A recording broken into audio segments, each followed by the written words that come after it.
thank you all so much for coming out. The weather's been beautiful. It's brisk and cold, I know, but it's been beautiful weather out there. If it wasn't dark, you'd be looking out to a beautiful golf course right now. Thank you all for also knowing that we were here at Hazelmere. This is our first time having an event here. Our venues that we traditionally go to were tied up, but I'm telling you, they've been incredible here. They had everything set up exactly the way we wanted. They've been just so accommodating. So we're probably always going to have them here now. So thank you, Hazelmere. I was chatting with a client the other day. He came in, he couldn't come in with his wife. She had something else going on. And he said, you know, I've been hard of hearing for years and years and years. And I finally went into my doctor, and my doctor gave me some hearing aids. And when he tested me with my hearing aids, I had 100% hearing. Like I could hear everything. And I said, oh, that's awesome. And he goes, yep. And he goes, I went back to my doctor a month later, and he said, how's it going? He said, it's great. And he said, your family must be so excited that you can hear everything. He said, well, I haven't told them yet. And the doctor looks and he says, why? And he goes, yeah, and I've had to change my will 3 times. Be careful what you're saying around people. Thank you all for coming. It's been last April was the last time we all got together for an in-person event where we were having a presentation. That was our estate presentation. And then, of course, we have our open house, which, by the way, everybody mark it down, last Thursday in May, which is I don't remember, but it's the last Thursday in May. Our open house is happening. But thank you all for making it out. This has always been part of our commitment to you, our clients, to continue to keep you up to date and educated on all aspects of your financial well-being.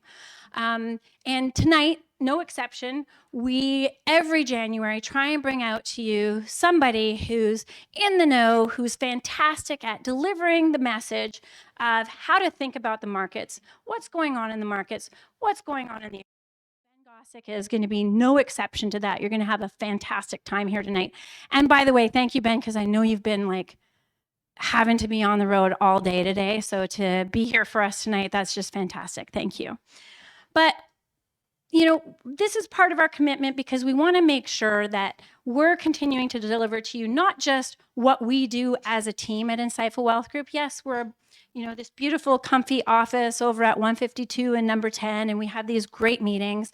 And we can talk to you about how to read your statements, and we can talk to you about your tax planning and your estate planning and all the things that we do.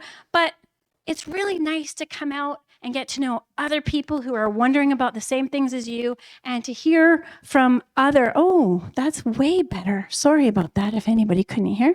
To hear from the experts besides us on what to expect from the market. So who are we at Insightful Wealth Group? I know you all know we wear these name tags as if you guys don't know who we are. But of course, I'm Christine LaLiberte, founder of Insightful Wealth Group. In my 26th year now since running the business. I know I don't look old enough to be there. Loving doing it, loving, like, I've said it 3 times tonight. I didn't even look at the list of who was coming tonight. I just knew we were going to have a full house. And it's so great every time I turn around, oh my gosh, you're here. I didn't even know my mother was coming today. So, oh, they're here. Hi. But you all know my amazing crew, but I'm going to introduce them anyways, because without any one of these individuals, we wouldn't be Insightful Wealth Group. I wouldn't be able to exist. So first and foremost, of course, is Jennifer Mulder, and we've been 16 years together this year. 17 years together this year. Jennifer I call her my boss because she keeps track of me, because I can ping off in all different directions many times, and she grounds me and says, okay, you said this and you mean this. But for all of you here, of course, you've had interactions with Jennifer, and as you know, anything you need, and Jennifer's there to lend a hand, whether it be tax slips or understanding your statements or doing documents or any questions you have. So fantastic couldn't live without you, Jennifer. Johnny Fast. Johnny is going to be 10 years this year with us, yes. And I joke that Johnny's the mini-me because there's often times that I'm in back-to-back meetings and trying to reply to emails, and Johnny is not only supporting me in all of those meetings, but she's there to answer your calls and questions about your investments. She's there to say, hey, Christine and I were looking at your portfolio. We need to sell this and buy this, or hey, you need money to go on that big trip that you've planned. She's going to help work that out for you. So again, don't know what I'd do without her either. I'd be far more exhausted. Janelle Porter moved her way up the ranks in Insightful Wealth Group. Janelle now works alongside Jennifer and working alongside her, helping all the clients with reading your statements, understanding your statements, answering your questions, helping you out getting online, helping you when I've met with you. These guys facilitate and take care of all of those transactions we have to facilitate. She's just grown huge and is our sunshine in the office. She's always happy and sharing stories and keeping us very social with each other. So thank you so much, Janelle. And are you noticing there's a little bit of a flow here that they're all J's? So there is no exception. We now have Jewel that has been with us, and Jewel started with us a year and 3 months ago or so, or 2 months ago. But it was supposed to be just temporary, but we fell in love with her, and she just is that lovely voice that most of you will get when you call into the office, unless it's a Friday. And she will arrange the appointments, try and coordinate it with you. She arranges the events like this for you to all come out and be here. So Jewel, thank you so much for integrating into us so well and being such a great part of the team as well. So that's the 5 of us. And they do.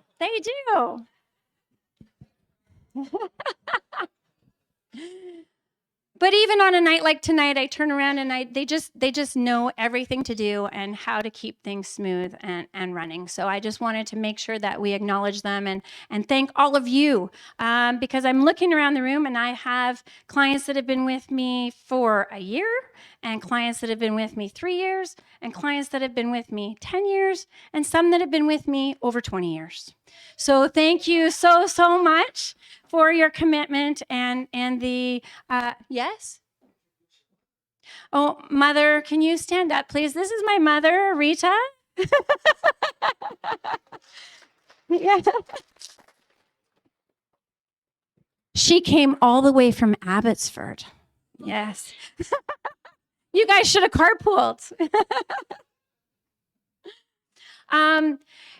Anyways, in addition to our incredible team here, we also work with associated accountants.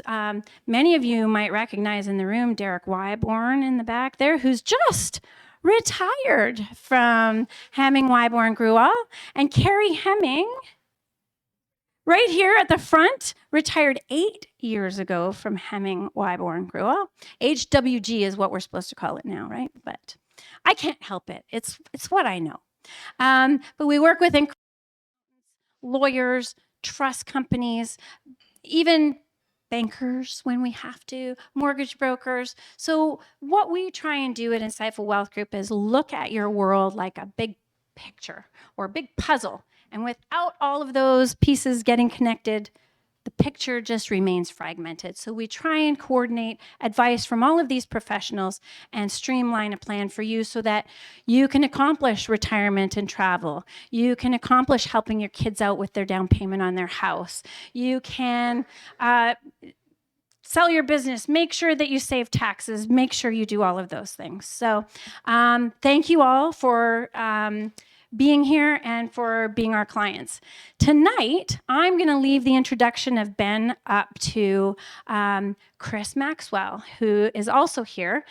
Chris is the Senior Vice President of TD Asset Management. He's been here for 12 years. Did I get it right? 12 years, and 3 years prior to that, he was with a different mutual fund firm. We're not going to mention them. But 15 years experience. He graduated from the University of Halifax, New Brunswick, and grew up in New Brunswick. He lives here with his beautiful wife and 2 kids, boy and a girl. I'm sorry, I can't remember their ages, but I'm going to guess they're like grades 7 and 4 or something like that. Okay.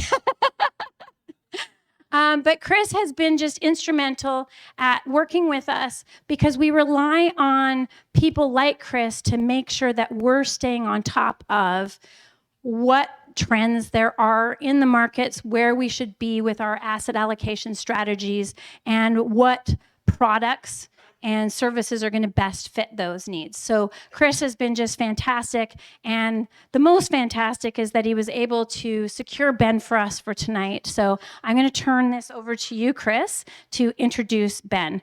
And oh, wait, and when Ben finishes his presentation, we're going to take a little stretch, and then we're going to sit back down, and that's when we're going to open it up to Q&A. So we're going to let Ben go through the whole presentation and then mark your questions down on your pieces of paper, and then we're going to do those questions after. Sorry. Turn it over to you, Chris. That's okay. Thank you very much, Christine. Thank you, everyone, for having me this evening. And thank you, Jewel, Janelle, Johnny, and Jennifer for all the work you put in with Christine for this evening. Thank you. Yeah, our goal tonight is that you're going to walk away with insights and knowledge about the way forward. Ben, you brought your crystal ball, right? Okay, good. Just checking. Sometimes he leaves it at the office in Toronto. But yeah, we want to make sure that you ask all your toughest market-related questions, and you're going to get answers from an expert. Ben Gossick is a lead portfolio manager and managing director with TD Asset Management, and he is a lead manager on several strategies. A little bit more about TD Asset Management is we are one of Canada's largest asset managers. So we have about $460 billion in assets under management. It's a lot. We're Canada's largest institutional manager. We're the largest manager of defined benefit plans, so DB plans. Second largest manager of endowments and foundations. And we have expertise in a number of different asset classes. So whether that be fixed income, equities, commodities, private real estate, private infrastructure, options, the list goes on. Ben works on equities. And Ben's team is about 40 analysts and portfolio managers deep. And he's a driving force behind a lot of the performance from his team. And his team has actually won 11 Lipper Awards in the last 9 years. And the Lipper Award is just the most prestigious award we can get in a given category for what we do. So congrats to Ben and the team. That's why Christine talks to us. A little more on Ben right before I turn it over. He doesn't have the typical portfolio manager background. Most people in investment management will come up through finance, get a finance degree, an MBA and whatnot. Well, Ben's background is rather unique. He is a former aerospace engineer. So for a few years, he would sit there and watch objects, and I'll let him tell you what those are if he wants. Objects fly into jet engines and run statistical analysis on the impact on blades. And fortunately for TD, he wanted to make a career change. And I think it was fortunate for him as well. So in 2009, he joined us, and he joined our options team. A few years later, he moved over to his current team, which is fundamental equities, bottom-up stock picking. And from there, he was an analyst, and he focused on global technology. Then he rotated to global banking, and then over to global telecom and global media, before becoming a lead portfolio manager on several strategies beginning about 6 years ago. And you'll see some of his insights and performance, and it's very, very impressive. Outside of that, Ben has a bachelor's in applied science from the University of Toronto. He has an MBA from Rotman School of Management and is a CFA charter holder. Ben, we're all excited to hear what you have to say tonight, so I'll invite you up here and turn it over to you.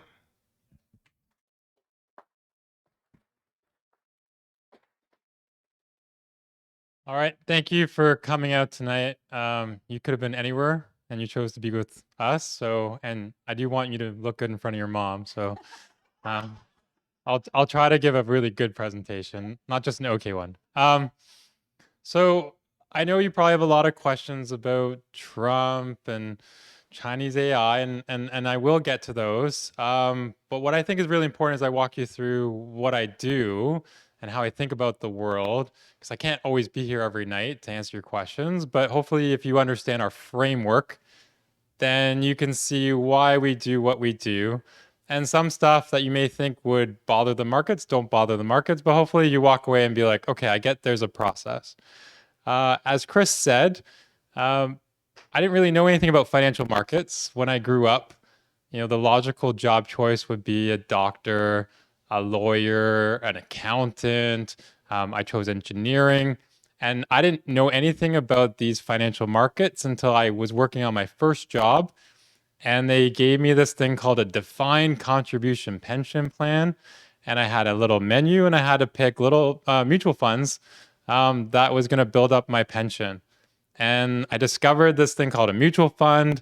And there was this professional manager that was looking after and trying to grow wealth. And I was like, a really cool job. Maybe this is what I want to be when I grow up. And so I had to change my career and do a part-time MBA. But for me, this has all been a journey.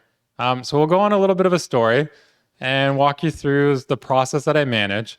But this is why we sort of do what we do and how I organize the world and make sense of it.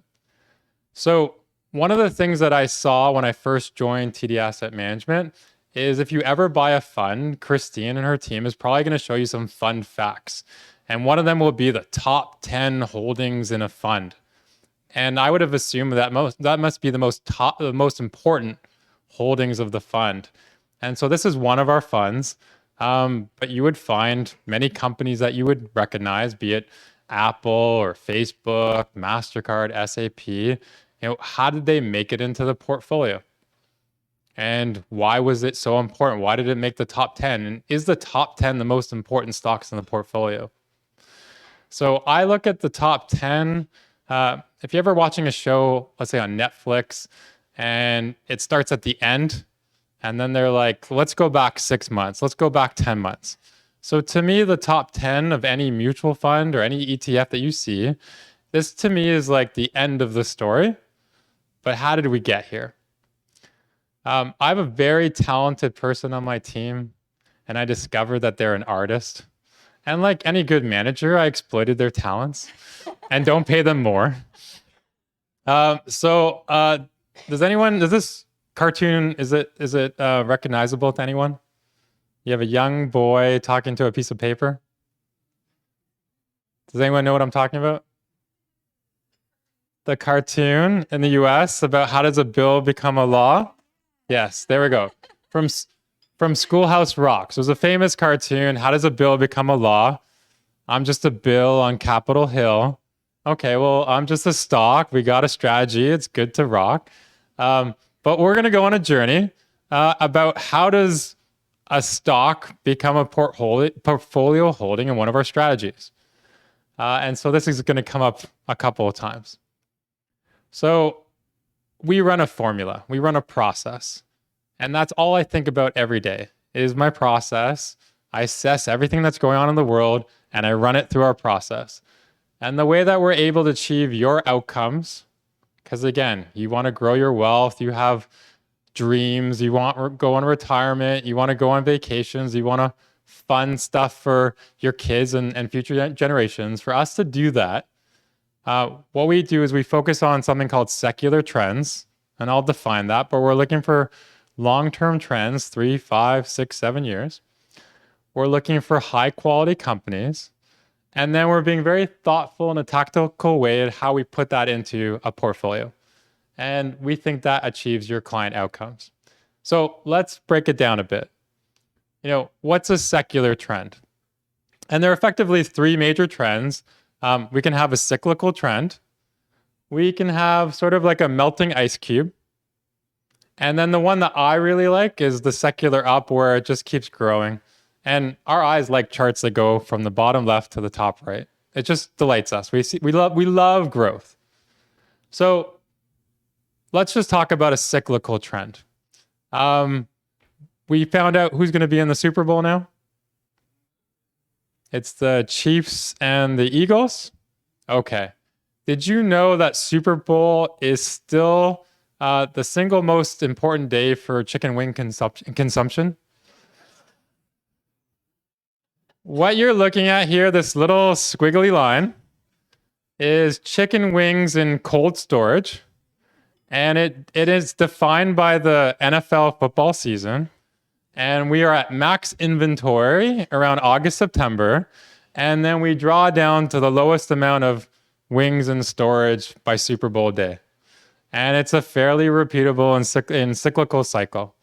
And if you're really good at it, you'd be like, okay, well, let me like figure out when to buy wings and sell them. And, you could follow a cycle like that.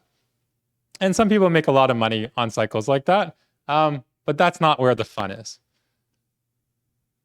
We could have picked the cable TV subscription. But for me, like box office ticket sales, I haven't been to a theater since I took my wife, who was my girlfriend, on a date. It could have been 2007. I like to stay at home. I don't have to wear pants. I got great wine. And it's just my wife and I don't have to worry about any other strangers. And I'm sure there's other people like that. And it's been really tough for box office tickets. So I call that the melting ice cube, and things just kind of shrink. But the market rewards growth. We thought we'd use a very fun example for something that was a secular uptrend. But we like to watch a lot of basketball in my house. And before, it used to be you find someone really tall and you put them next to the basketball net and you throw the ball to the tall guy, and then he puts it in.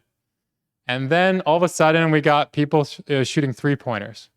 And we've seen Stephen Curry of the Golden State Warriors, and he's shooting threes from everywhere. And now everyone shoots threes. The tall guys, the short guys, and then even from the half court, that's now like an acceptable shot. Steph Curry comes in around 2009, 2010, and we have seen an uplift, but it's part of a longer trend. Everything is about statistics, and the coaches, if you want to win more games, you got to shoot more threes. But we got this very long-term trend. And I like to look for stuff like that. So we're going to look for trends, going to keep our eyes open, and we're going to look for stuff that goes up and to the right. Fairly easy, right? So we're going to spend a little bit of time on one of my favorite trends. And I love this trend because it's super addictive, but travel. Has anyone traveled? Do you guys like traveling? After you travel, what do you want to do? Travel some more. Okay, so this is the kind of things that I will look for, or I have my team look for. But we have another sort of nice looking trend up and to the right. These are seats in the sky. And what's kind of cool about seats in the sky, we look at how many kilometers they travel. And every year they travel more kilometers, or we're putting more seats in the sky. And it doesn't matter if the seat doesn't have anyone next to them. And sometimes I'm on the aisle, I don't want anyone in the middle. But that seat's still traveling with the airplane. We don't take it out.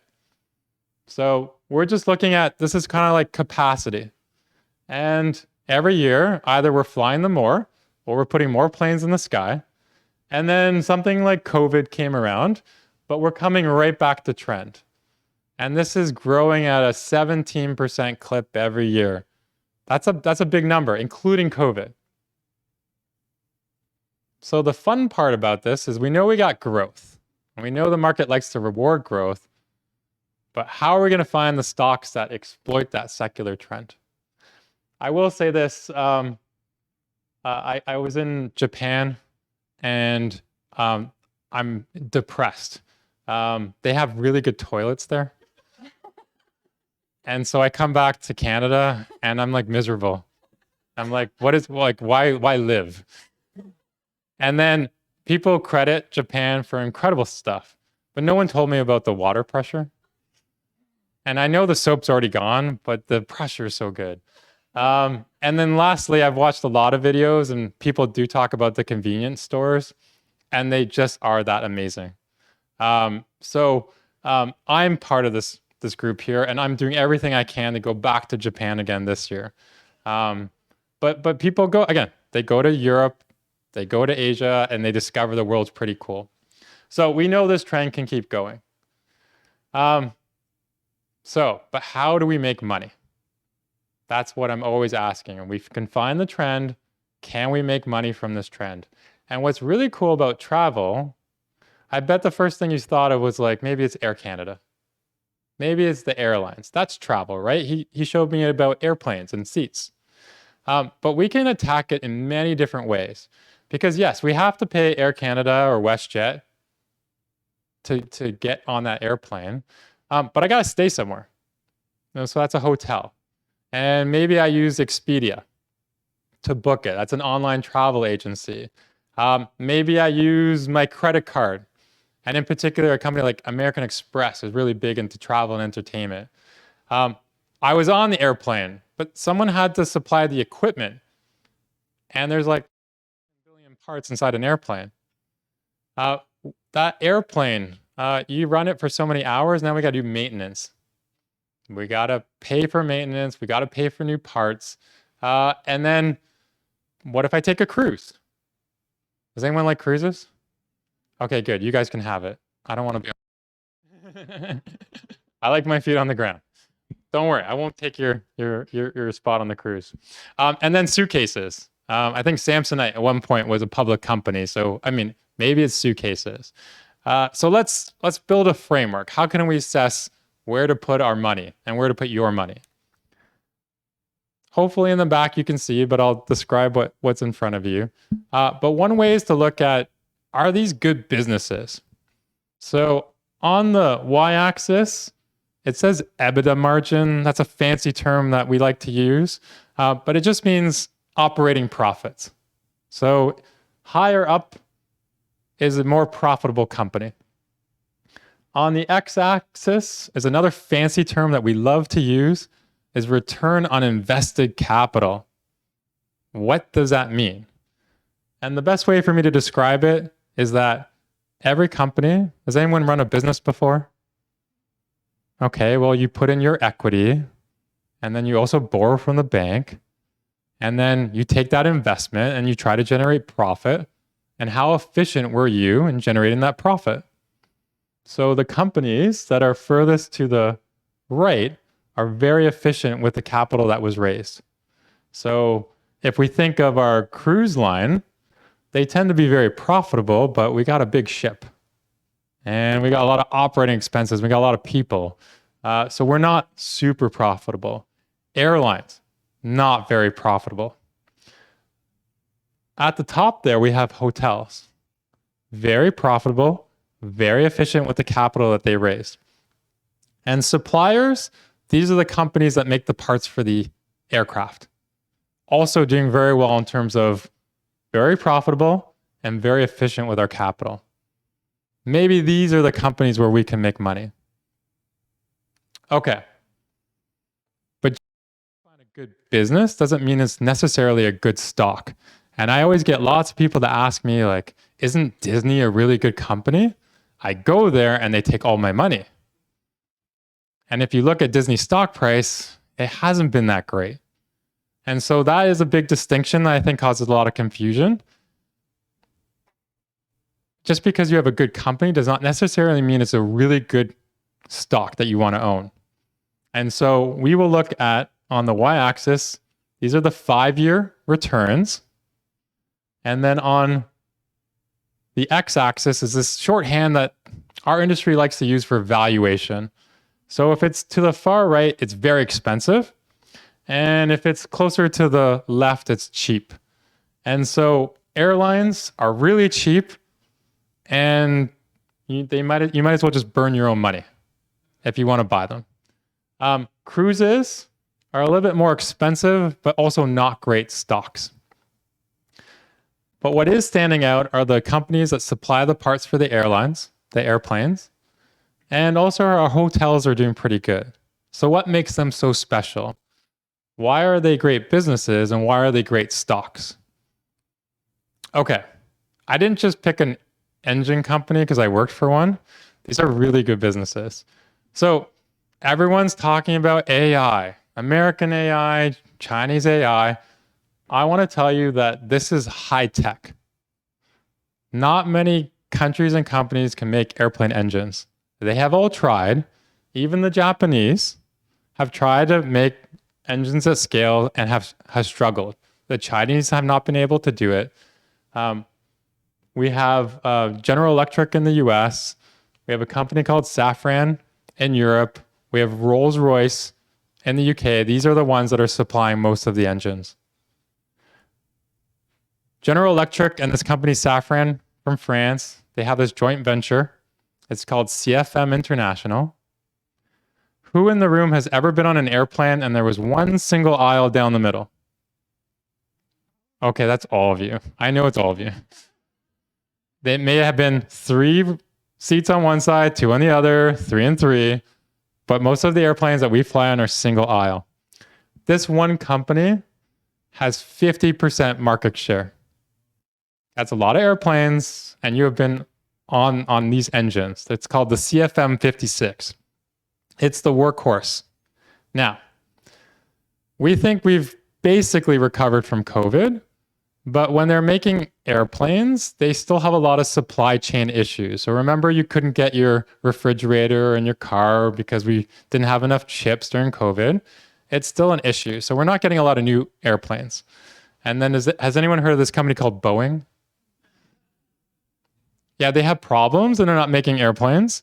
And so many of the airlines, like an Air Canada, like a Delta, like a United, have had to aircraft that they were ready to retire even more. These companies are a lot like car dealerships. Who said, what's our relationship with the car dealership? I bought a pre-owned car. We tried to haggle on the price. Maybe I knocked off $1,000. Then they took me to another room. They tried to sell me all these other services, which I'm sure were like 100% margin. But where are they going to make the real money from me after I walk out with this car? Servicing. Well, that's the exact same thing with these engines. We're going to make all of our moolah from servicing. So we don't have enough aircraft coming in. We're running a lot of older planes a lot longer. We got to get new parts. We got to service. And I know they were telling you it's all about NVIDIA and this thing called Broadcom. All these companies are crushing it. Everything in commercial aerospace is doing really well. It just doesn't make the TV. But it's because they're doing a lot of servicing and it's very profitable. So that's just something. There's a lot more going on than what you're seeing in the newspaper on TV. So this is really fun, and this is where we can make a ton of money. Hotels. Has anyone ever stayed in a hotel? Who's a Marriott Bonvoy member? Okay, who's like, no, Hilton Honors. That's where it's at. Fairmont's in the house? Okay. All right. So there's lots of hotels. Did you know if you stay at a Marriott Bonvoy, it's not owned by Marriott Bonvoy? Could be independently operated. And most of these hotels are independently operated. The people that work in the hotel are managed by the hotel owner or whoever owns the building. They're responsible for upkeep and maintenance. But they affiliate themselves with Marriott Bonvoy because membership has its rewards. I'll steal it from American Express. You kind of know what you're getting if you stay at a Marriott Bonvoy, or you're collecting your points for, whatever future services you want to get. My wife and I like to go to the Keg sometimes. Some people may say it's not the greatest steak, but when I go to the Keg, no matter where I go in this entire country, I have the exact same experience. And it's a quality experience. And so I know what I'm buying. And I think that's the same thing whether you're going to a Westin, a Hilton, the Conrad, and especially when you're traveling to another country, you're like, I don't know what's good. TripAdvisor says it's good. Someone said there was hair. Like, I don't know what. but I know what a Westin or a Marriott is, and I'm going to go with that brand. And so basically, these hotel companies are just marketing companies, and they just receive royalties. So remember we said that they're very profitable and very efficient with our capital, and it's because they don't own the building. So it's just royalties that are coming in. It's no different than Coca-Cola. They don't bottle the Coke. They just sell the syrup, and they do a lot of branding. So hotels are really just branding companies, and that's why they have been such great companies to own. One other thing I want to show you about what is exciting and the growth behind these hotels, and I'll explain it for everyone in the back. So the green bars is another fancy term that this industry likes to use. Every industry has their own lingo to look really smart. It's called RevPAR, and I want you to think of it as the average room price. Okay, so what has happened to the average room price? It's crazy. It's gotten more expensive. After the 2008, 2009 financial crisis, there was a drop in the price of the rooms, but it quickly picked up. In COVID, they were like, they couldn't even give away their rooms. We couldn't travel. And then just like that, it's even more expensive. And we are very picky and choosy. We're all savvy customers, and we may give up certain goods and services, but we're never giving up our vacation. And so we are willing to pay those prices. The other thing I wanted to point out is that blue line. Those are rooms that are available to all of us. And this is just for the US. So all these developers, all these owners of these buildings are building more and more buildings, and yet they're able to charge more. Have you ever seen that before, where someone creates more volume? Typically the price should fall, right?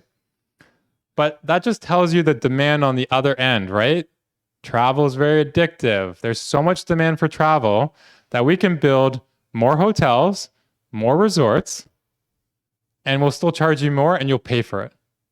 Again, this is what's going to be the fuel and the engine behind a really good stock. Okay, so we have a great business, profitable, efficient with our capital. The market likes it, wants to reward it. And the other thing I want to point out is it looks expensive, but it's a great stock. And there's a lot of things that I like and dislike about our industry. And oftentimes people talk about this thing called the PE ratio. It's the price to future earnings. I think it's a terrible indicator because it would have had you focused on cruise lines and airlines, and you should have been in the places where we were generating cash flow and we had growth. So that's one thing that, again, I really care about cash flows. And I think the way that we measure companies and their valuations, I don't necessarily agree with my counterparts in our industry. So you're a little bit dangerous right now because I told you you could look for growing trends.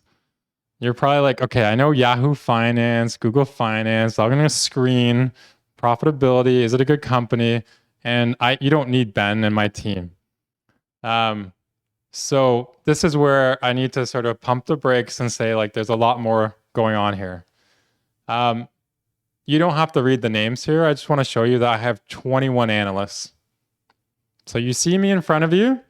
I have a couple of co-PMs that help me.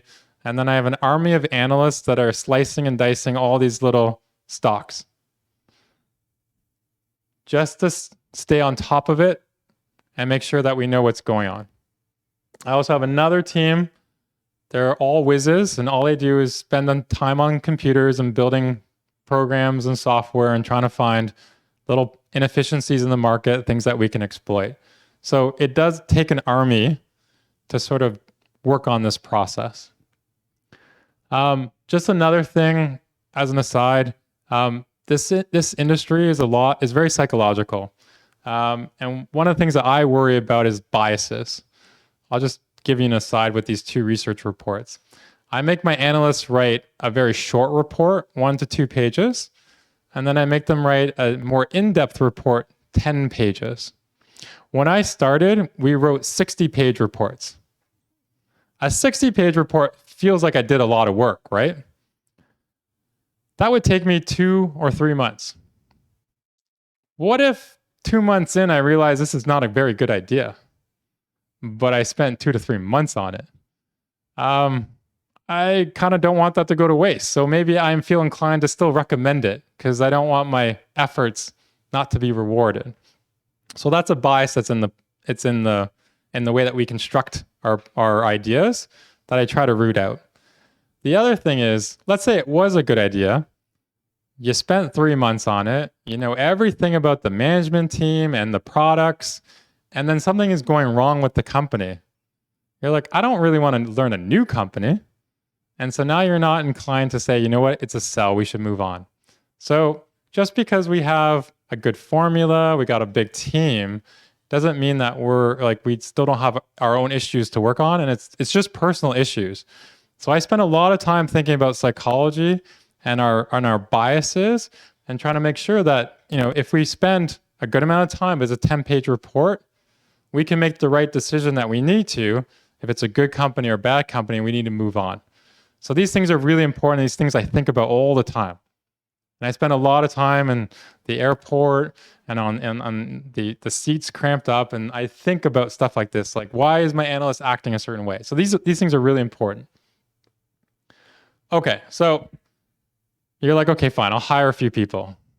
We still don't need Ben. The last thing is, we talked about that tactical positioning. So we got a few ideas, but does that make up a portfolio? So I want to talk a little bit about risk and what I define risk as. Most people would define risk as, when I'm ready to sell, you know, what's the volatility of this thing? So if they say it could be up 10% or down 10%, I like up 10%, but when it's time to sell, because I want to go buy something, I don't want it to be down 10%. That feels bad. So that is a form of risk. Sometimes people look at what I've invested in and they're like, well, he invested a lot in financials. That's very cyclical. That sounds a little bit risky. There's a lot in technology. That seems to be good. I would like to see more balance in the charts of all the sectors that he invested in, because I think that's less risky. And I also think that's a bad way to look at things. We saw on Monday a lot of stocks fall 15, 17%. And it was tied to this AI and this data center. And this is the stuff that I really worry about, because it was stocks in utilities, it was stocks in materials, it was stocks in technology, it was stocks in communications, it was stocks in industrials. So just because you see a manager and they have a nice pie chart where it looks like they've invested in a lot of sectors, it doesn't mean they haven't gotten rid of some of the biases in the portfolio. So I think about the secular trends that we are investing in, and are they properly diversified? The other thing, let's go back to our first slide. We talked about the top 10. That was the end of our story. And I asked the question, are these the 10 most important stocks? And my answer is, to me, that they're not. They're the 10 most by weight. But what I focus on is my 10 biggest bets. And it's something our industry doesn't always share. We just say these are the 10 biggest stocks. But you can see on the far right column, these are the size of my bets. And I've made a big bet in a company called SAP. It's a German database company. MasterCard. My new favorite company is Sanrio. Does anyone know Sanrio? Has anyone ever owned something called, oh, you do? What's Sanrio? Hello Kitty. Does anyone know Hello Kitty? Okay, Hello Kitty is 50 years old. We celebrate her 50-year birthday. When I was in Japan, I met with Sanrio. And Sanrio is very exciting. It's a different trend. It's not travel. But it's about anime and cartoon consumption. And this is a company that got completely turned around. Hello Kitty used to be 70% of sales, and now it's 30% of sales, and there's a lot of new characters out there. Does anyone know the most popular character right now? It's not Hello Kitty. You don't want to share. No, not the penguin. It's called Cinnamon Roll. It's a dog, and his tail is curled up like a cinnamon roll. My favorite is the yellow dog, Pom Pom Purin. He's a cute dog, and he likes pudding. Again, Mitsubishi Heavy, they make parts for aircraft engines. But you'll see a lot of sort of companies, but these are the ones where I make my biggest bets. Again, this is what I focus on. Last but not least, we like travel. Travel is amazing, but travel should not be the entire portfolio. There's a couple of different strategies that I manage, and I'd say travel represents 10% of what I do. One other thing, you're not supposed to really read this chart. So travel may be 10% of my portfolio, but the stocks that represent and how I express travel change over time. Like I said, I don't want my analysts to be married to any stock. Some stocks will work really well because we're doing a lot of servicing, but what happens when all of a sudden we get a bunch of new aircraft? We won't be doing a lot of aftermarket servicing, so we'll be focused on something else. So sometimes we're really focused on the credit cards. Sometimes we're really focused on the hotels, but you can see we're constantly adding and subtracting, but we're really trying to express travel. So all I'm doing is trying to manage a process, and I take the world and I see what's going on, and then I run it through the process. I don't have to own everything, but I'm focused on secular trends. I'm focused on growth. I filter down to a good company and a good stock, not a good company, bad stock. And I don't really want a bad company, good stock. And then I try to think about how we put this together. So hopefully the next time you come across a portfolio and you see the top 10, I've given you a little bit more background about how we got there. So travel was one thing I focus on, but I am obsessed with human behavior. I love to understand what human beings are doing, and then I try to figure out, can we make money from that? So there's travel. My furnace broke, and I had to put in something called a heat pump. It's running on electricity. So there's a big electrification trend. Many of you may have come here in an EV. So how do you make money? Is it Tesla?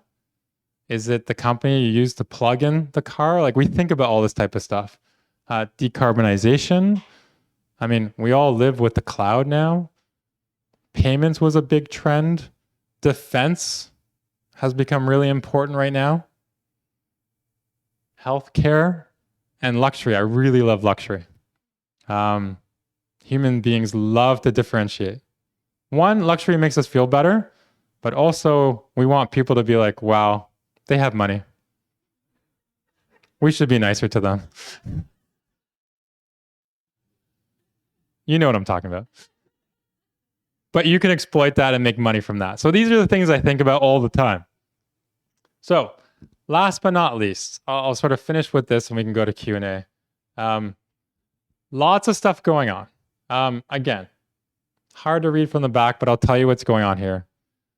We stole this from a chart. Usually they show you the market and they show you all the million reasons that we were afraid to put our money in the market because the world was going to end for X, Y, and Z. All I'm really here to tell you tonight is that I'm hoping the world keeps spinning. And if the world keeps spinning, then we can keep making money. And the real question you should have for Christine and her team is, okay, what am I compounding at?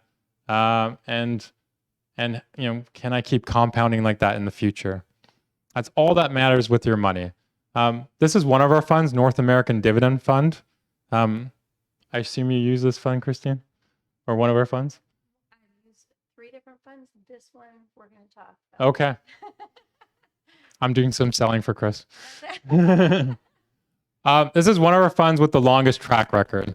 But this is the power of compounding and the power of our process. And so lots of different things to worry about over the last 15 years. But if you can compound at 12.8%, this includes our fees, then 100K can become 600K. It's just math. And so there are times where we're up, times that we're down, but this is all we're focused on.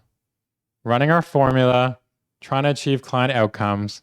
And yes, there's a million things to be worried about Trump. He's either going to help the world or end the world. But we'll move on from him, and then there'll be something else to worry about. And that's just life. I always ask my analysts, they always come in and they always tell me, like, I bought XYZ stock and it's up. And I'll be like, great. What is your account compounding at? And they never want to answer the question because they're afraid to know the answer. Because most of the time you buy a stock, it goes up, you feel really good, so you buy another stock. In fact, better your first stock went down because now you're overconfident. And then you end up in the third stock and then that stock falls 50%. That's not what we're trying to do. We want to be in repeatable, growing companies, and we want to achieve this formula for all. So,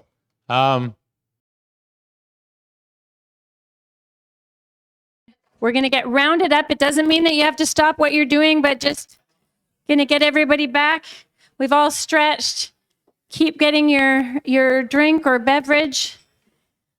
So I'm sure that top of mind right now are, okay, Christine said we were going to get a market economic update, and loved what Ben had to say because he talked about what sectors to look at and how to judge a company, and PE is not as important as everybody says, and top 10 holdings in a position might be in the top 10 because they've grown into the top 10, and you've got to look at good companies with great earnings and attractive stock prices, and he's talked about all this, but now we're going to get to the guts and all those questions that you guys have. I forgot to acknowledge all the people that are logged on through our live stream. Anybody who's on live stream right now, if you would like to ask a question live, there's a little chat box. You can put that chat in, and we have somebody manning it, and they'll let us know that you have a question, and we'll get it asked. Janelle is going to come around with a microphone for anybody who has a question so that everybody can hear the question. But I'm going to start, Ben, if you want to come up, I'm putting you in the hot seat here. So the first question that's on everybody's mind that I'm getting every single time somebody's coming and sitting in my office or I'm on the phone with somebody is, so what's going to happen now with Donald Trump down in the United States, threatening to make us one of the 51st states and slapping 25% tariffs and, all of his policies? He signed 200 pieces of paper. How's that going to affect the market and us here in Canada? Tell us, Ben. And this is your question, right? Like, okay. What if I say I don't think it affects the market? Okay, let's go to the next question. Okay. Okay, so I'll be serious.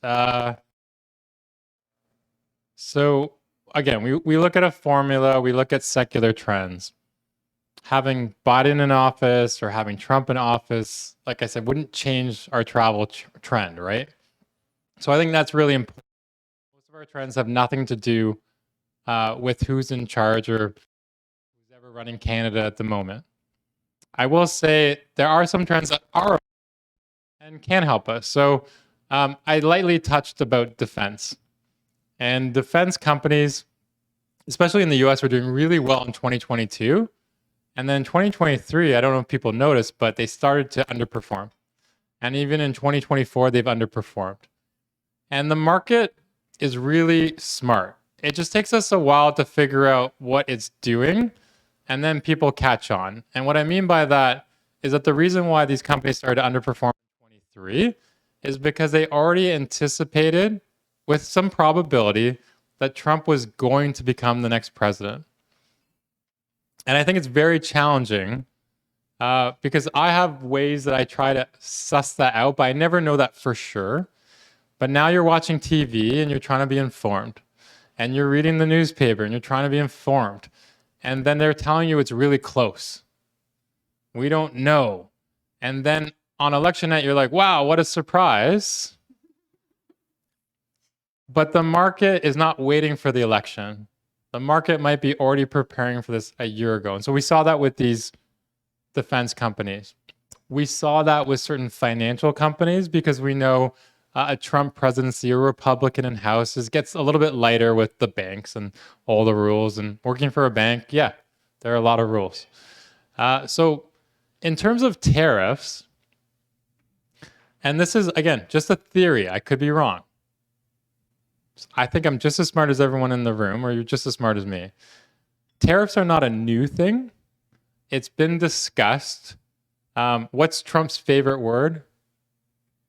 Tariffs, the most beautiful word in the world. So I look at Canadian financials. I look at US financials. I know Trump has issues with Europe. I look at European financials. I look at Japanese financials. And if people were worried about the economy, well, they're going to go after the banks and the insurance companies and the financial services companies. And I'm surprised that our Canadian financials are doing really well, because a 25% tariff on our economy would be really bad.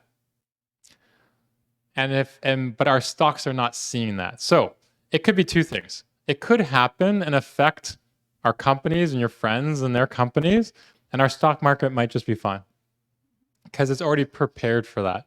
Or it could just be what we all think it is, which is it's just negotiation and bluster, and he's going to get something. So right now, I'm just more noticing that I feel like it's in stock prices, and the fact that our Canadian banks are doing so well, it won't affect your investment portfolio, but it could have real world implications. Those are two different things. And real world implications as far as, and I'm going to take the next question again, as far as cost of goods, as far as where interest rate trends go. Am I correct with that assumption? Yeah, it could be the interest rate. It could be what you have to pay for at the grocery store or other goods and services. It could be our currency. And so those are real world implications. But at the end of the day, I'm just a portfolio manager. And so what I find, and sometimes what I struggle with, is I define everything in terms of stock prices. And I think of everything in the world as stock prices, and sometimes I have to remember to be a human being. It's a weird thing that I struggle with now, because my job is to compound, and that's all I care about. And then sometimes when people ask me, like, what about tariffs? They're not really asking me about their investment portfolio. They really want to know is my business going to be okay? And so I really have to define that. Like, I can only answer from where my expertise at, and that's your stocks. And what drives share price is earnings, as we learned. So as long as you're invested in companies, good solid companies, whose earnings are going to continue to grow so there's certain sectors that will be affected more than others should a tariff exist. Hands up. I'm going to keep asking. I've got lots of questions I could ask, but I know there's lots of questions out there. So in the back there, Janelle is coming. Yeah. You're wishing you wore flats today. Get my steps in. Thank you, Ben, for being here all the way from Toronto. We really appreciate your insight and information tonight. My question is, how do you see the reduction of immigration by the federal government affecting stocks, specifically retail stocks, who rely on newcomers and new money coming into the country by those spenders, such as Dollarama? How do you think those stocks are going to perform given the reduction proposed and occurring on new immigrants coming? I should just leave that with you. Okay, sure. Or you can answer the question too. So thank you for the question. Yeah, I think right now I'm seeing more real world implications. I had an Uber driver, and he was doing residential property services for landowners for new immigrants. And he told me as soon as they said that they were going to change the policy, he sold his business because he knew he wasn't going to get new growth. I think for our banks, so this is where, banks, we have new immigrants, they need a credit card, a checking account. but I'm not really seeing that impact the banks. So there's something that I always talk about with my analysts. Do we want to be right or do we want to make money? So I think in this case, right now, I am just seeing real world implications. So if I talk to my friends in the restaurant industry, yeah, we have fewer people. I'm sure in certain like agriculture or other places, like we were depending on these immigrants for these services. Dollarama still looks like a really good stock, and I think it's because there's still a lot of growth, and they can still, they're not a dollar store anymore. They can still raise prices. Companies like restaurant brands, so that's Tim Hortons, Burger King, I think Popeyes. Popeyes. I love Popeyes. They've been struggling, and sometimes I don't really always know the answer, but are they struggling because they're going to find fewer people to work in the franchises, or are they struggling because it has been a tough economy and many restaurants are struggling, and so people are savvy, they choose where they want to go out, and maybe they're not going to these places and they'd rather make it at home. So far, Loblaws has done really well. So a lot of times I feel like I try to solve puzzles. And so, yes, there is an implication. It could affect real estate, could affect financial, banks in a way, but not necessarily show up in stock prices. Or maybe they show up later. So it's something we think about all the time, but not something I can point and say like this specific stock is struggling because we changed the immigration policy. And it was a great question as well, because when you were talking about travel, tourism, hotels, the first thing I was thinking about, of course, is with his immigration policies. When you walk through a hotel, who is it that's cleaning the rooms? Who is it that's greeting you at the front desk? And so what is going to happen to the running of those locations? But it's not going to be an immediate impact regardless, because it's going to take time. So immediately, I don't see, as you are looking, you're saying, hey, the market isn't saying that this is going to have an impact yet. So Janelle, was there anybody else back there? Anybody else have a question about markets, economy?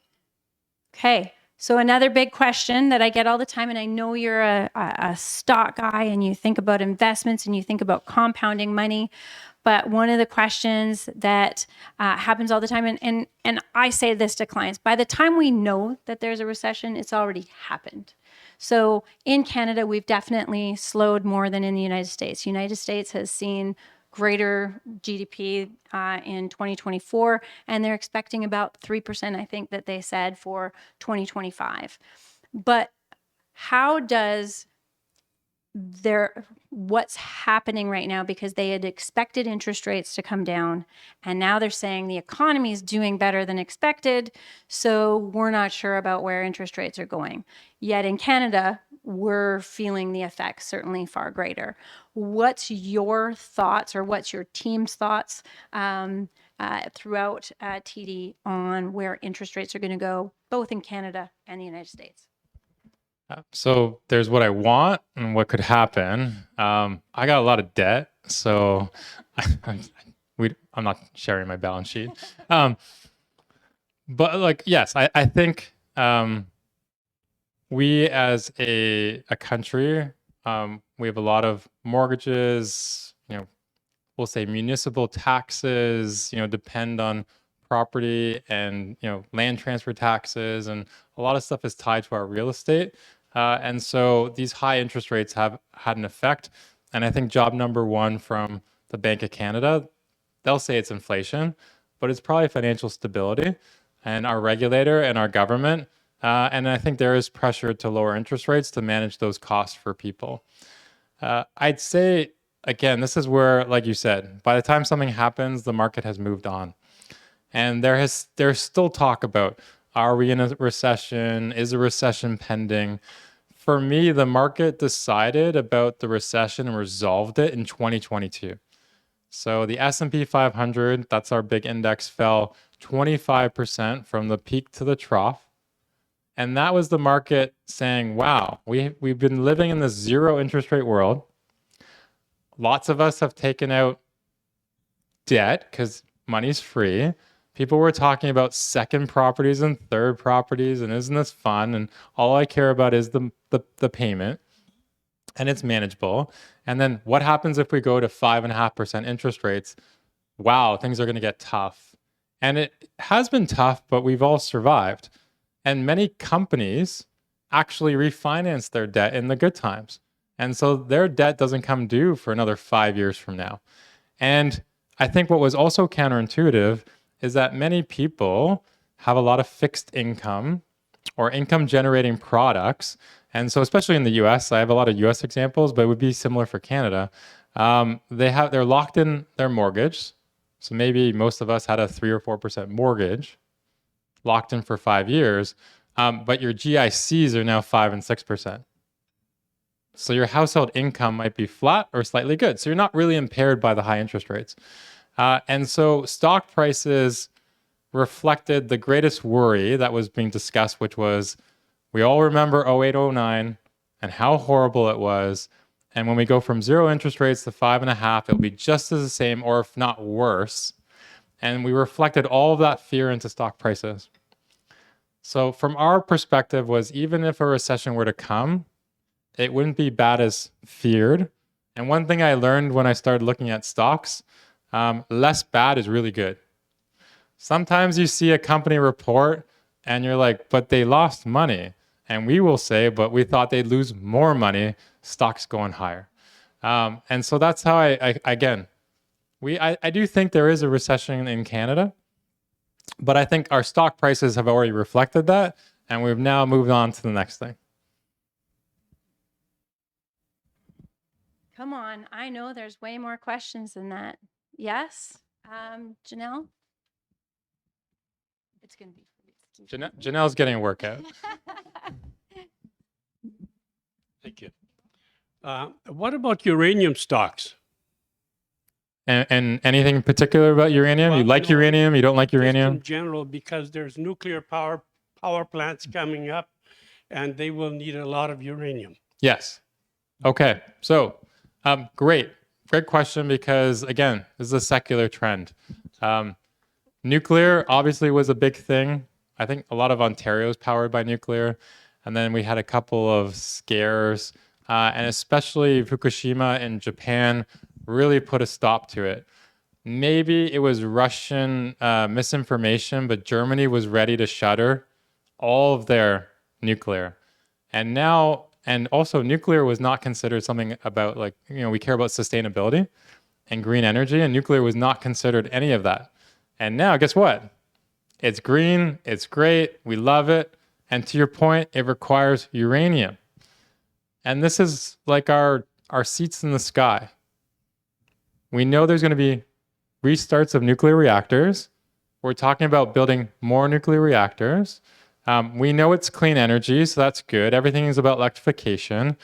And then we also know we need a lot of these data centers to run all this AI. Wouldn't it be great to have nuclear? Because while solar and wind is good, what if it's not sunny and what if it's not windy? So the most logical place would be let's buy uranium. But we got to mine it. Are they profitable companies? Companies like Cameco have done okay. But we like to look at companies. So we do care about nuclear. We own a company in Japan called Mitsubishi Heavy, and they have the blueprints for all the nuclear and all the maintenance. And there's another company we own called Curtiss-Wright, who actually originate from the Wright brothers. And they also do a lot of servicing of these nuclear plants. We own companies that do concrete. So we care about nuclear because we do think it's important. But what we do is, again, we try to apply a process. Sometimes it is about owning the actual commodity driving it. But sometimes it's about owning something like a pick and shovel play where we know we're going to make most of the profits. So some people have chosen uranium. I have chosen different parts of the value chain. But it would apply with copper. So electrification is really big. Electrification requires copper. Most people would look to something called Teck Resources or Freeport, and the stocks are not doing well because there's all other factors, like maybe China's not growing. and they don't draw a lot of copper. So yes, uranium could be important, but sometimes there's better places to make money from the exact idea that you have, which is nuclear. Hopefully that helps to answer your question. Thank you. Janelle, you got to go to the other side of the room. Maybe 2 questions from one side, 2 questions from the other side. Hi. There's a lot of, with the United States going through what it's going through, one of the things that comes up is strategic metals, rare earths, strategic metals, etc. And Canada has got quite a few. And I just wonder if you got anybody at those 25 desks or so working on a specific part of that. So great question. And a lot of the stuff that we need for the cars, batteries do require these rare earth metals.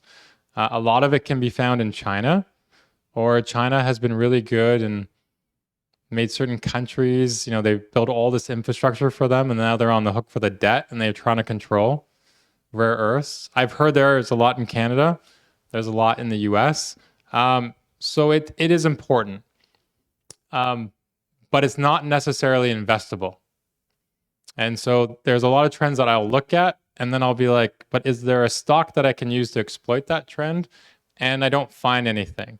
So it is important, but the companies that look after those stocks, they might be like very small, or they're not very profitable. So I think it's interesting, but not necessarily anything right now in our portfolios.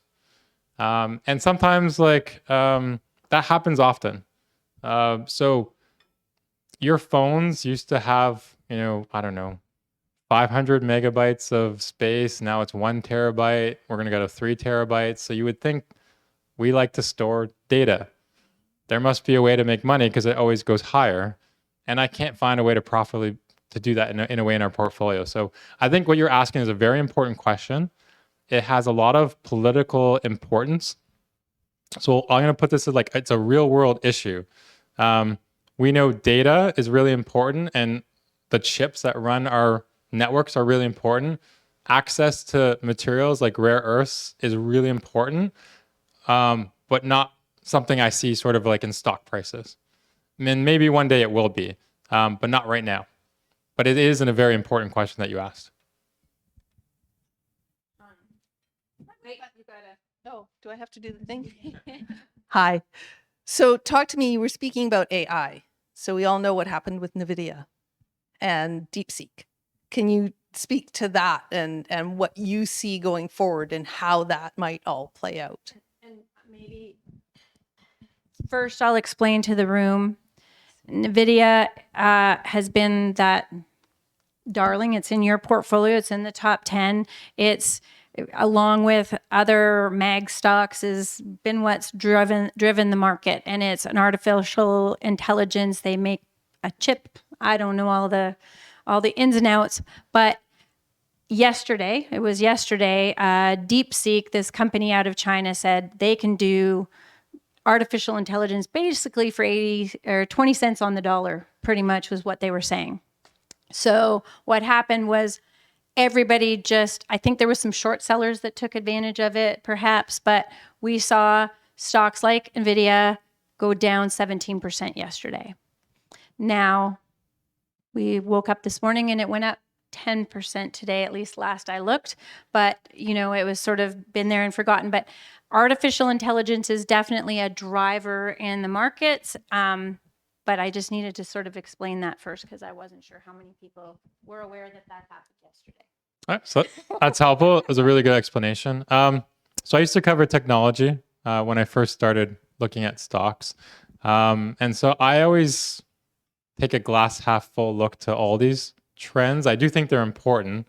AI might solve stuff for us. I do think it's kind of sad that the sizzle for AI is that it's going to book my hotel and it's going to make dinner reservations. That's what they always try to sell me on.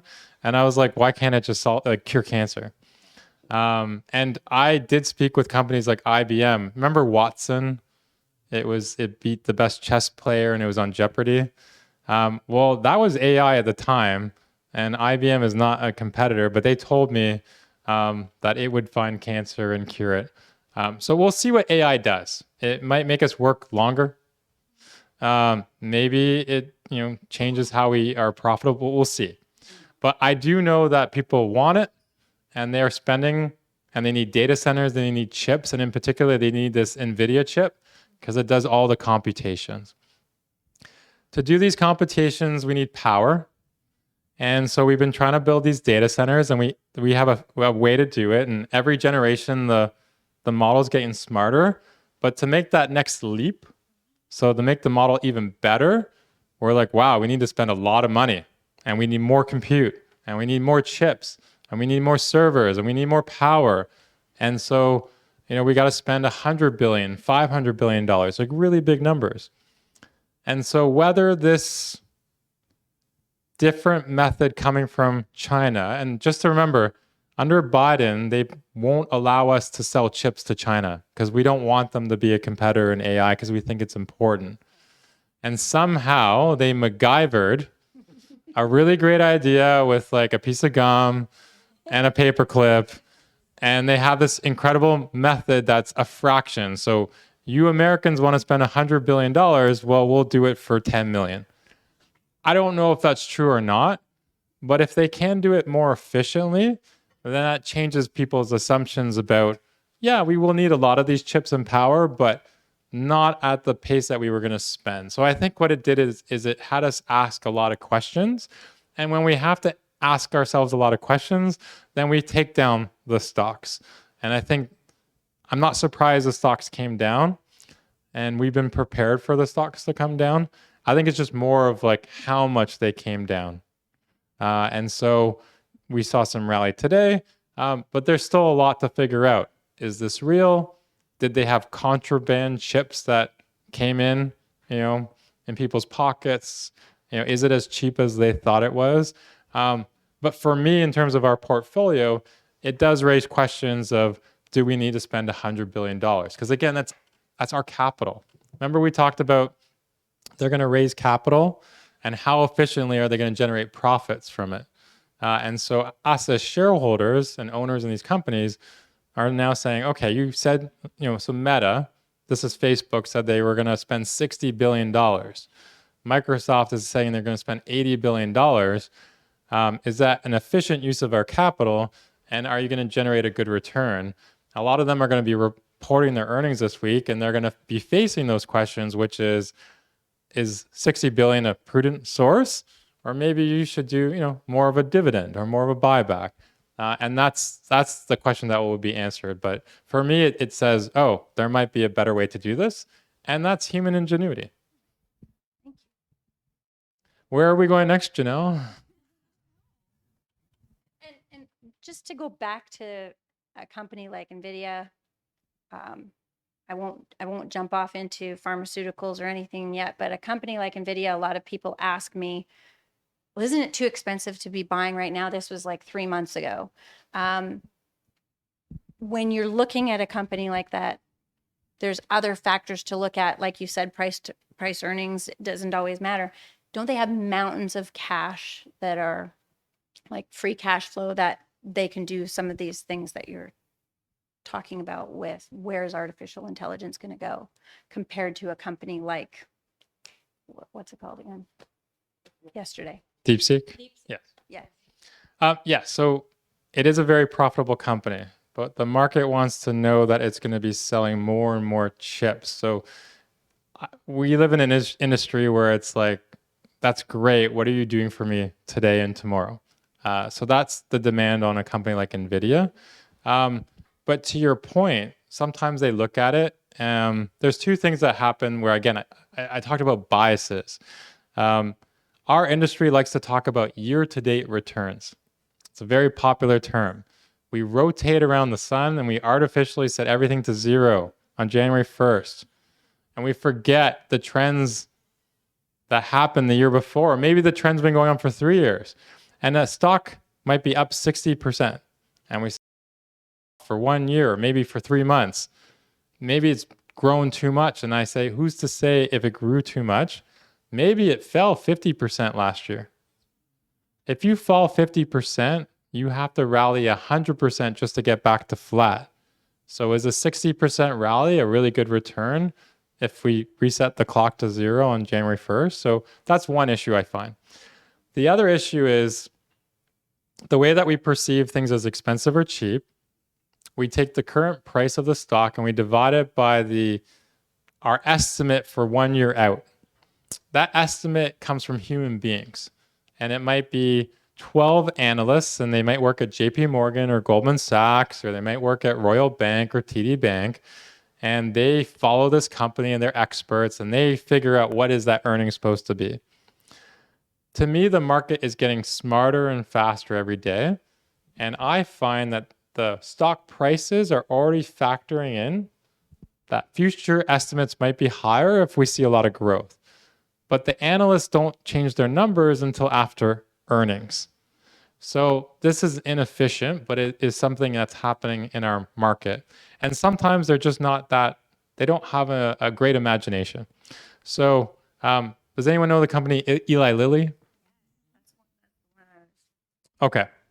And there's Novo Nordisk, and everyone's talking about this drug. It's a GLP-1, or it's a diabetes drug that people lost weight, and then now it's being used for obesity, or it's being used for cardiovascular, which is a really big issue, or sleep apnea. But we have this wonder drug, and Novo Nordisk went up, and Eli Lilly went up.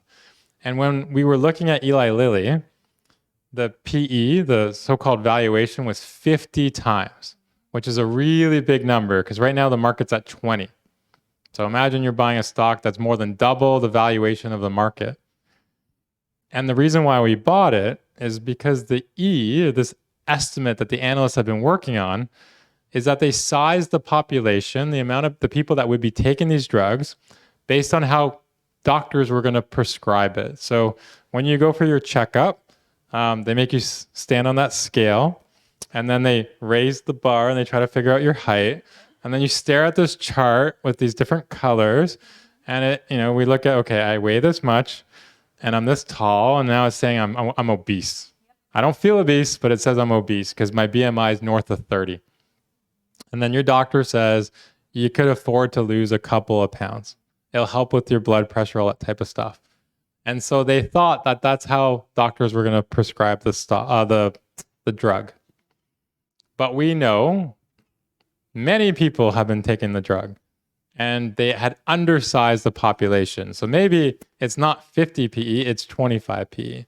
And so again, this is the type of work that we try to do. And at first glance, it might be expensive, but we try to figure out what's behind that. I think we might have a question over there, and I know we have a question over here. We got one over here. What's been happening with China and Taiwan. Taiwan makes a lot of the chips. It's got the biggest chip. It's very significant globally, chip making. And I know that Biden started an initiative to build some infrastructure in Colorado or Arizona to build some, to move away from buying chips abroad. And I think it kind of falls into the bailiwick of the present government to keep it going. And I guess my question is, are you anybody looking at, in your company, looking at, because you're forward thinking and looking ahead, at these to possibly, or have you got any sort of companies that you're looking at in Colorado, that area, for chips? So yes, really insightful question. A lot of our companies, there are a lot of companies out there that are semiconductor companies. They used to make it. Then they thought it would be really efficient if they just designed the chip and they would do all the manufacturing in Taiwan. And most of it comes from Taiwan Semiconductor Company. There is some stuff coming from Samsung in Korea, but the bulk of our chips in our phones is coming from Taiwan. Then we realized that's probably not good if China wants to acquire Taiwan. So to your point, the US has been trying to build facilities in, I think it's Arizona, as you said. Japan is doing it, Europe's doing it, and we're trying to recreate this company. And for the most part, Taiwan Semi is probably the most important company in the world, not necessarily the greatest stock, because it might be acquired by the Chinese and not worth anything to us. I'm not focused so much on companies in Arizona per se, but we do look at companies, let's say an example would be one in Canada, WSP Global. These are these are engineering and construction companies. And so you got to imagine that if you want to build a fabrication facility that needs infrastructure, it might need a road, but you need an engineering construction company to do that type of stuff. It would be the same with your question with nuclear. If you want to build a nuclear plant, we haven't built those in a while. We need experts, engineering construction companies. And so they have done really well, and they've benefited from your question about nuclear and semiconductor companies. We need roads. Has anyone made concrete before? So you got the cement, which is the powder, and then you have the aggregates. Well, aggregates is a really good business because it's really hard to transport. And so you have a quarry and you basically have a monopoly, and every year you raise prices. But to do this type of work, we need aggregates, and that's been a really good business. And there's a company, CRH, that we own that does that. To build the semiconductor facility, you might need air conditioning. So we own an HVAC company.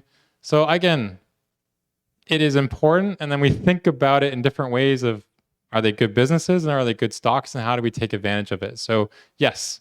You're kind of looking at the infrastructure of it and what they need to get there. Exactly. So yes, very good question. Thank you. So it is 8:30 now. So if there's, I'm sure Ben's not going to be whisked off within the next 2 minutes. So he will still be here for some direct questions afterwards.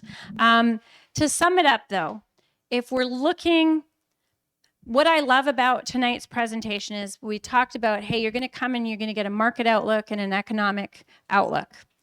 And basically, Ben did what I do every time that you come in. Nobody has a crystal ball. Nobody knows exactly what's going to happen tomorrow or 6 months from now or a year from now. What we know is how to identify really good, strong companies. And when you invest in good, strong companies, you might have some ups and downs. You might not get the timing exactly right. But just as Warren Buffett says, go to sleep, forget about it. You'll wake up wealthier. You'll have compounded your wealth. It's important for us as your team at Insightful Wealth Group to continue to manage the portfolio allocation according to what your tolerance to risk and what your various objectives are. Making sure that we can meet your tax flow efficiently and without too many of those bumps around.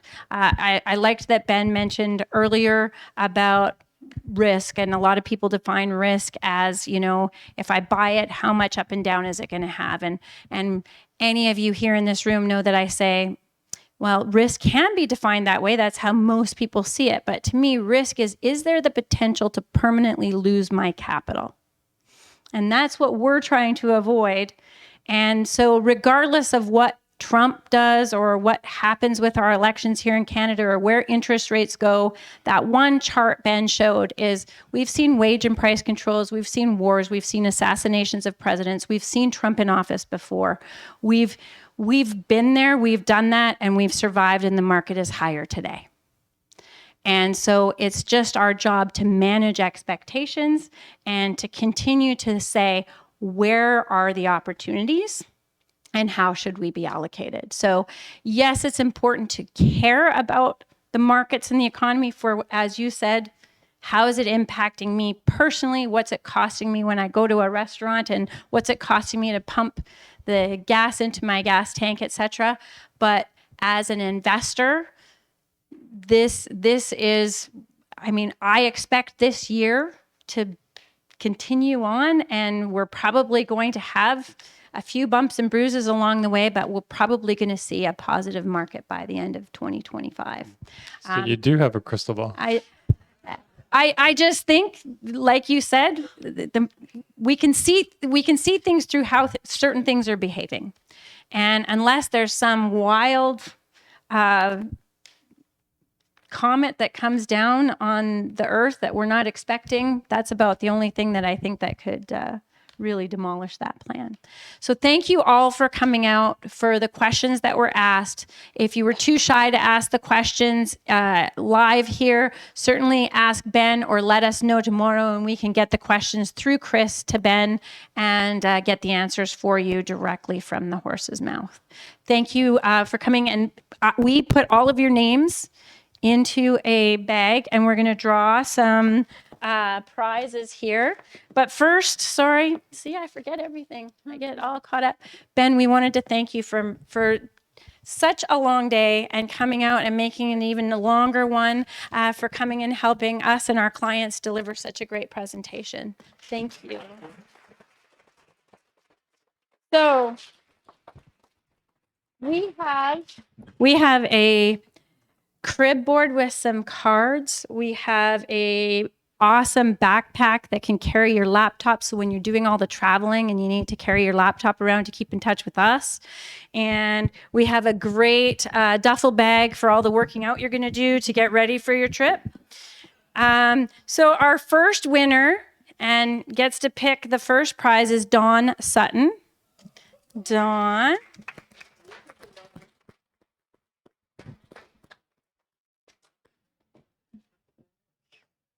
I don't see Dawn settling down to play crib. Do you love it? Crib board? Okay, there you go. All right. Next, so it's between the backpack or the duffel bag. And I'm not cheating. I'm not looking inside. It's all folded. Gabe Giorgio, the one that asked the great questions. Last but certainly not least, mix it up here. So we have a backpack for all that travel. Oh, I did not rig this. It's my mother.